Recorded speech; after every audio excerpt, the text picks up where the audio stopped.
요한계시록 4장 1절부터 11절까지의 말씀인데요.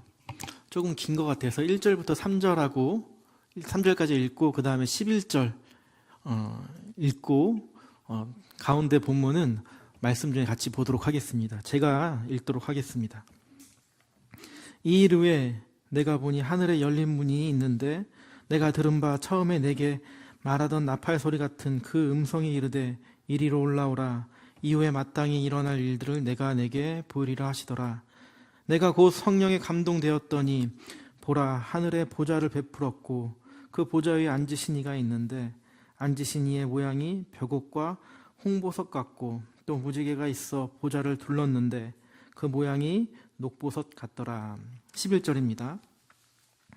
우리 주 하나님이여, 영광과 존귀와 권능을 받으시는 것이 합당하오니 주께서 만물을 지으신지라. 만물이 주의 뜻대로 있었고 또 지으심을 받았나이다 하더라. 아멘. 네, 이제 계속 이제 우리가 요한계시록을 보고 있는데 우리 성도님도 요한계시록 어떠신가요? 어렵죠? 저도 어렵습니다. 근데 이제 오늘 우리 성도님과 나눌 이 말씀은 사실 지난 주일 청년들과 같이 나눴던 말씀입니다. 그래서 오늘 성도님과 다시 한번 나누고 싶어서 또 자리에 갖고 올라왔는데 조금 요한계시록이 어려우니까 조금 쉽게 좀 다가가려고 좀 제 얘기를 잠깐 하나 하고 시작을 하려고 합니다. 지금으로부터 한 10년 전쯤이었던 것 같아요. 그때 이제 제가 이제 2015년이죠. 2015년도에 제가 뭐 하고 있었냐면 그때 대학원, 신학대학원 2학년 때였습니다. 2학년이 딱 되면요, 수업도 많고 과제도 많거든요. 근데 그 수업 중에 하나가 뭐였냐면 그 설교 실습이라는 수업이 있습니다. 강 목사님 혹시 기억이 나시나요? 네. 지금은 어떻게 하는지 모르겠는데 저 때 이제 설교 실습이라는 수업은 어떻게 했냐면 이제 교수님이 딱 첫날 들어오세요. 그러면은 첫날 여러 개의 이제 본문을 갖고 들어오시거든요. 이제 전도사님들의 수에 맞게. 그러면 이제 전도사님 수에 맞게 이제 하나씩 본문을 배정해 주시는데, 그리고 이제 그 전도사님이 그 다음 주부터 한 2명씩, 1명에서 2명 정도 이렇게 10분씩 설교를 하면서 피드백을 하는 수업으로 이게 방식이 진행이 됩니다. 근데 저도 본문을 하나 받았는데, 제가 받은 본문은 어떤 본문일까요? 네? 맞습니다. 예. 네, 요한계시록이었고, 그 중에서도 오늘 본문 딱 4장이었습니다. 당시에 제가 이제 본문을 받고 제가 마음속에 무슨 생각이 딱 들었냐면은, 이거 잘못 걸렸다. 이런 생각이 들더라고요. 왜냐면 이 요한계시록은 성도님들도 잘 아시듯이 이 상징적인 내용들이 참 많잖아요. 그래서 해석도 어렵고 되게 조심스러워서 이게 설교하는 게 참 어렵겠다라는 생각이 들어서 제가 속으로 이거 잘못 걸렸다라는 생각이 들었던 것 같아요.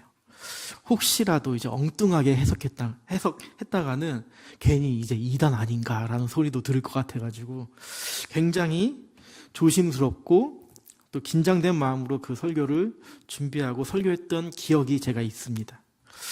그리고 이제 제가 이제 담당하는 날이 돼서 딱 설교를 10분 정도 이렇게 딱 하고 내려왔는데, 이제 그 다음 시간이 피드백 시간이었어요. 설교가 어땠는지 딱 전도사님과 교수님에게 평가를 받는 시간이죠. 근데 이제 다 여러 피드백이 있었는데 다 기억이 나진 않고 딱 한 동기 전도사님의 피드백이 딱 기억이 나는데, 그분이 무슨 피드백을 해주셨냐면, 오늘 본문은 천국에서 아주 아름답고 영광스러운 예배를 드리는 모습인데 우리 정요한 전도사, 그때 전도사였으니까 우리 정요한 전도사님은 너무 심각하셔가지고 마치 예배에 끌려온 것 같다 라고 이렇게 피드백을 해주시더라고요. 그래서 제가 그 전도사님 한마디에 마음에 비수같이 딱 꽂힌 거예요. 10년이 지나도 지금까지 제가 아직도 기억하는 거 보면은 아마 그 비수의 흔적이 제 마음 가운데 남아있는 듯 합니다. 그래서 제가 오늘 좀 만회를 해보려고 하는데, 준비하면서 여전히 느끼는 것은 요한계시록은 참 어려운 성경이구나라는 생각도 들기도 했습니다. 요한계시록은 여전히 어렵고 조심스럽지만 오늘 말씀을 통해 우리 성도님들과 함께 그 영광스럽고 감격스러운 하늘의 예배를 조금이나마 맛보는 그런 시간이 되었으면 좋겠습니다. 피드백을 해주신 그 전도사님 말처럼 오늘 본문 4장은 그 천국의 아주 영광스러운 예배의 장면이죠. 사실 오늘 본문을 살펴보기 전에 먼저 그 전 내용을 좀 살펴봤으면 좋겠는데 1장부터 3장까지 내용을 잠깐 정리해 보면 좋을 것 같아요. 1장에는 어떤 내용이 나와요? 하나님이 이 사도 요한에게 딱 나타나시죠. 그리고 2장과 3장에는요 7교회에 대한 내용들이 나옵니다. 7교회에 대한 평가들이 나오죠. 그런데 이 7교회의 모습들이 어땠어요? 뭐 칭찬받은 교회도 있긴 하지만 대부분 교회가 이제 책망을 받는 모습을 가지고 있었죠. 뭐 뜨뜻미지근한 교회도 있었고 첫사랑을 잃어버린 교회도 있었고 온전하지 못한 행위로 이제 책망을 받은 교회들도 있었습니다. 이렇게 부족하고 연약한 교회에 대한 이야기가 나오다가 오늘 우리가 함께 나눌 이 4장부터는 두 번째 환상이 이제 시작이 되는 거죠. 하나님이 이 사도 요한에게 하늘의 예배를 드리는 교회의 모습을 보여주면서 앞으로 교회와 성도들이 어떤 예배를 소망해야 할지, 어떻게 예배를 드려야 할지 가르쳐주고 있는 장면이 오늘 4장의 내용입니다. 먼저 1절부터 같이 봤으면 좋겠는데요. 우리 1절 다 같이 한번 읽어볼까요? 시작. 이 이후에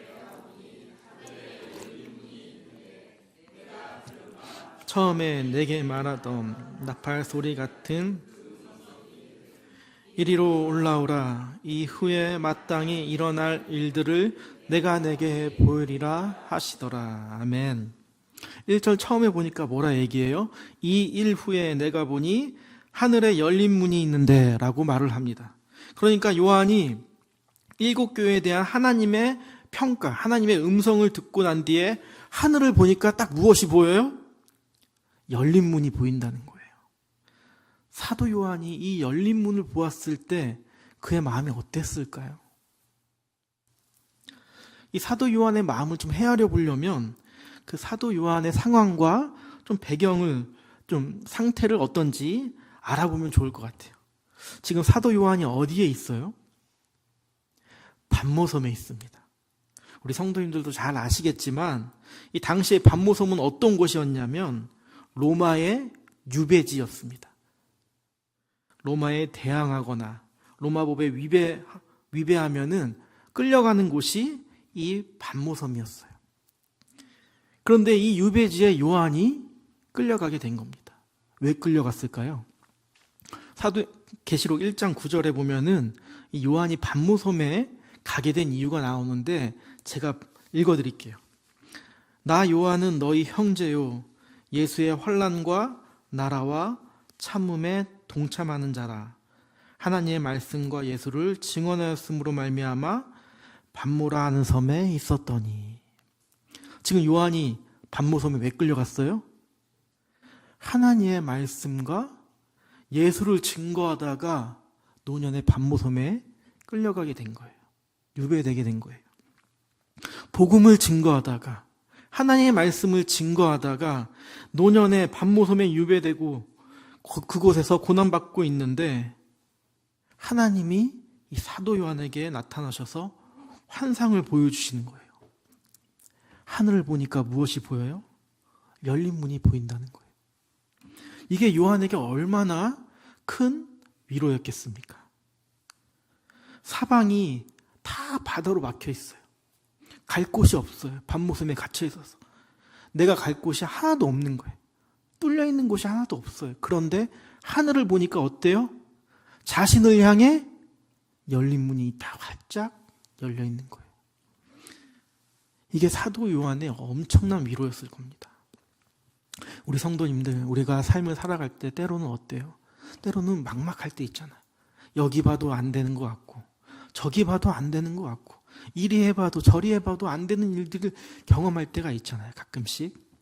그럴 때 우리 어떻게 해요? 어떻게 해야 될까요? 그럴 때 하늘을 보는 거예요. 하늘을 본다는 것이 진짜 우리 눈에 구름 떠 있는 하늘을 보라는 것이 아니죠. 하늘에 계신 하나님을 바라보라는 거예요. 그 하나님은 우리를 향해 문을 활짝 열고 계시다는 겁니다.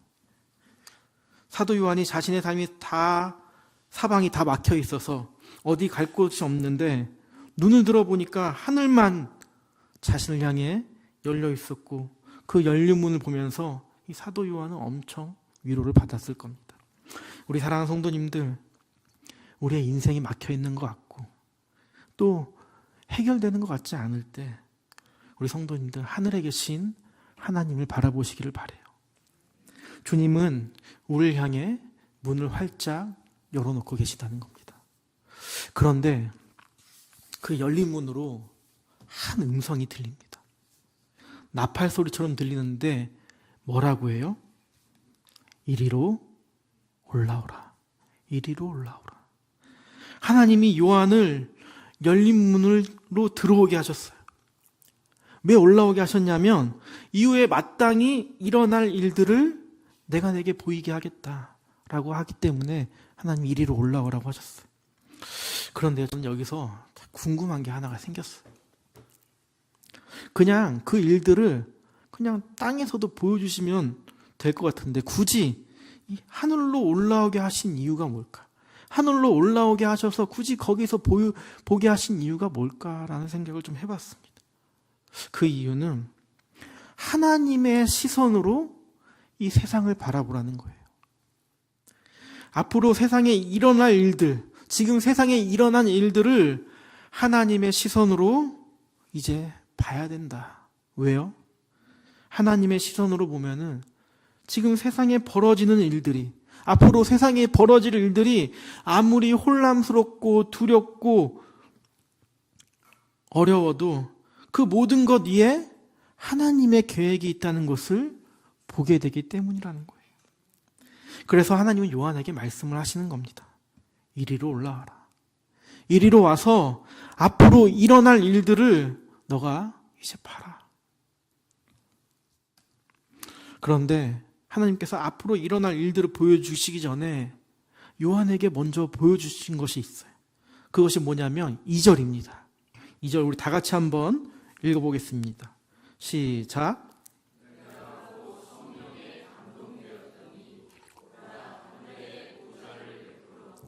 그 보좌 위에 앉으신 이가 있는데, 하나님이 요한에게 일어날 일들을 보여주시기 전에 보여주신 거 있어요. 올라갔더니 누굴 봤어요?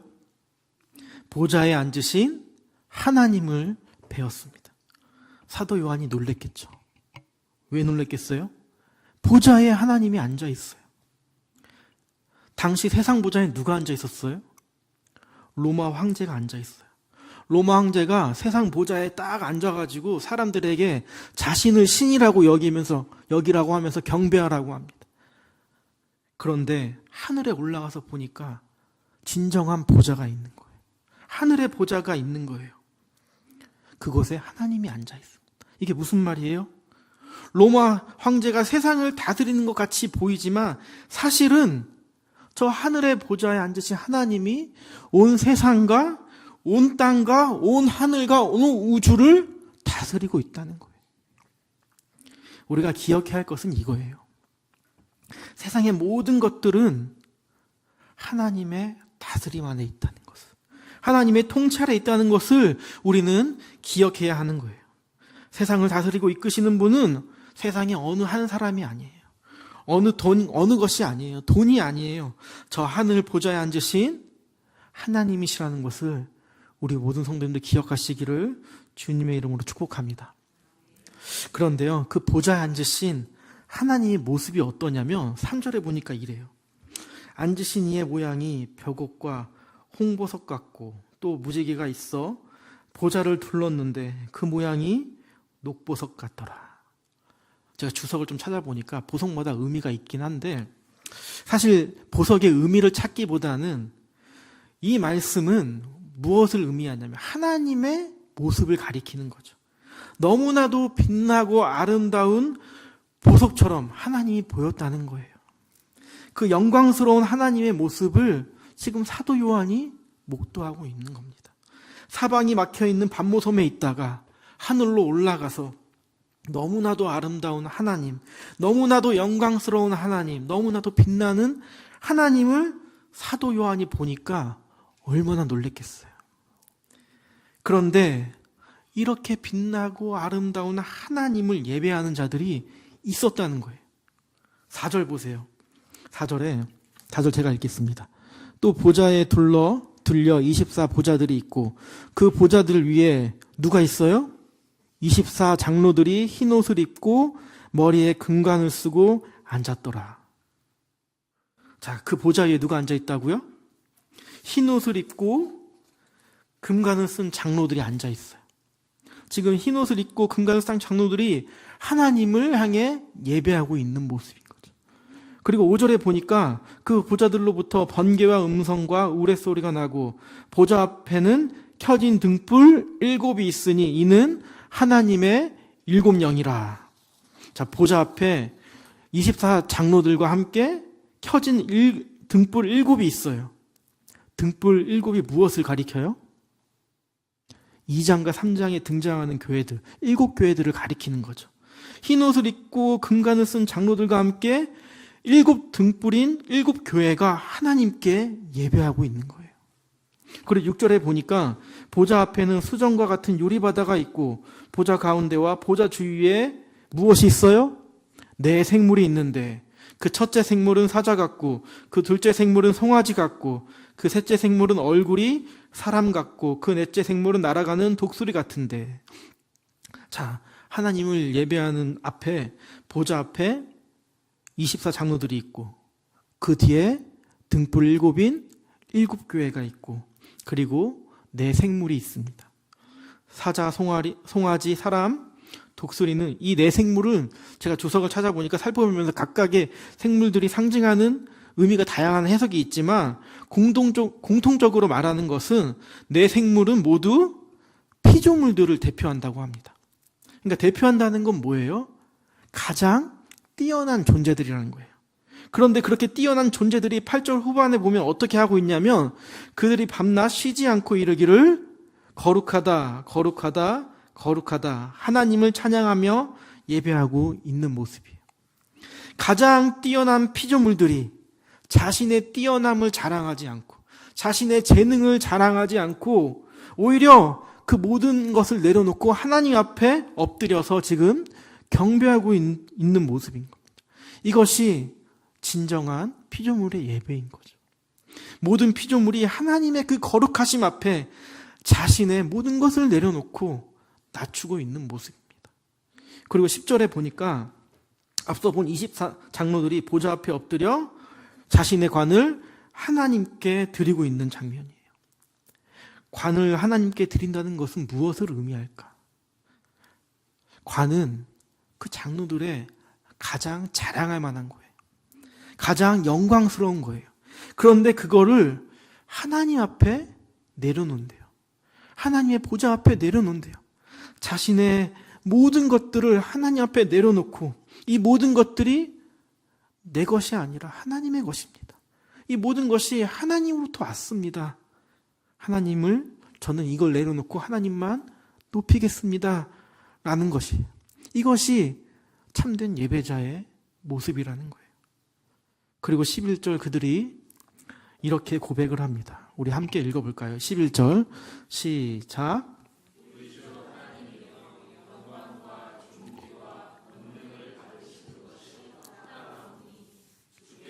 만물을 지으신지라 만물이 주의 뜻대로 있었고 또 지으심을 받았나이다. 아멘. 오늘 본문의 사도 요한은 천국에서 흰옷을 입은 24 장로들과 모든 피조물들과 모든 교회들이 하나님께 예배드리는 모습을 보면서 사도 요한이 마음속에 어떤 마음이 들었을까? 어떤 생각이 들었을까? 두 가지 생각이 들었을 겁니다. 첫 번째는 지금 나는 비록 반모섬에 갇혀 고난 가운데 있지만 내 인생이 마치는 그날 저 하늘 보좌 앞에 담대히 서서 그 모든 만물의 왕이신 보석처럼 빛나고 높고 그 아름다운 그 하나님을 내가 예배하게 되겠구나. 저 영광의 예배, 저 천국의 예배가 내가 이제 나의 예배가 되겠구나 라는 마음으로 그 천국 예배를 소망하게 됐을 겁니다. 그리고 두 번째는 천국 예배가 단지 죽음 이후에만 내가 천국에 가서 드려지는 것이 아니라, 비록 내가 지금 반모섬에 있지만, 내가 지금 고난 중에 있지만, 내가 힘들고 어려운 가운데 있지만, 지금 이 자리에서 드리는 나의 예배가 저 하늘의 그 영광의 예배가 되기를 간절히 소망했을 겁니다. 그래서 지금 사도 요한은 이러한 마음을 담아 로마의 박해를 받고 있고 고난 중에 있는 7교회 성도들에게 편지를 쓰면서 권면하는 거예요. 너희는 장차 저 하늘에서 아름다우신 그 하나님을 바라보면서 그 하나님께 영광의 예배를 드릴 것이다. 너희가 지금 비록 고난을 받고 핍박을 겪고 있지만 저 천국의 빛나는 보좌에 앉으신 그 하나님을 너희가 예배할 것이다. 그것을 기대하고 소망하면서 지금 너희가 이 땅 가운데서 저 천국의 예배처럼 이 땅에서 영광의 예배를 하나님 앞에 드리기를 간절히 바란다 라는 마음으로 사도 요한은 지금 7교회 성도들에게 권면을 하고 있는 겁니다. 그리고 사도 요한은 7교회뿐만 아니라 오늘 우리에게 동일하게 권면하고 있습니다. 너희가 믿음으로 살아갈 때 너희의 삶 가운데 고난이 수없이 찾아올 거다. 그래서 삶이 힘들고 버거울 거다. 그런데 너희가 기억해야 될 것은 너희가 저 하나님을 뵙는 그날, 그 빛나고 높은 보좌에 앉으신 그 하나님을 뵙는 그날, 그곳에서 드릴 그 예배를 간절히 소망하길 바래. 그리고 오늘 너희의 삶 속에서 그 예배를 드릴 수 있기를 사도 요한은 오늘 우리에게도 권면하고 있다는 겁니다. 우리 사랑하는 성도님들, 우리가 드리는 주일의 예배가, 오늘 우리 수요 기도회가 오늘 본문이 말하는 하늘의 예배가 되기를 간절히 소망합니다. 빛나는 보좌에 앉으신 하나님을 우리의 왕으로 다시 한번 믿고 예배하며 기도하며, 그래서 하나님이 주시는 힘으로 이 세상을 이기고 고난을 견디며 승리하시는 저와 모든 성도님들 되시기를 주님의 이름으로 축복합니다. 기도하시겠습니다. 사랑과 은혜가 풍성하신 하나님 아버지, 우리가 믿음으로 살아가면서 때로는 고난과 어려움이 있을 때마다 주님, 우리가 눈을 들어 하늘을 향해 주님의 은혜를 간절히 구하게 하시고 오늘 말씀을 통해 다시 한번 저 천국의 예배를 사모하며 더 나아가 그 천국의 예배가 오늘 우리의 예배가 되게 하여 주시옵소서. 이 모든 것 살아계신 예수님의 이름으로 간절히 기도드립니다. 아멘.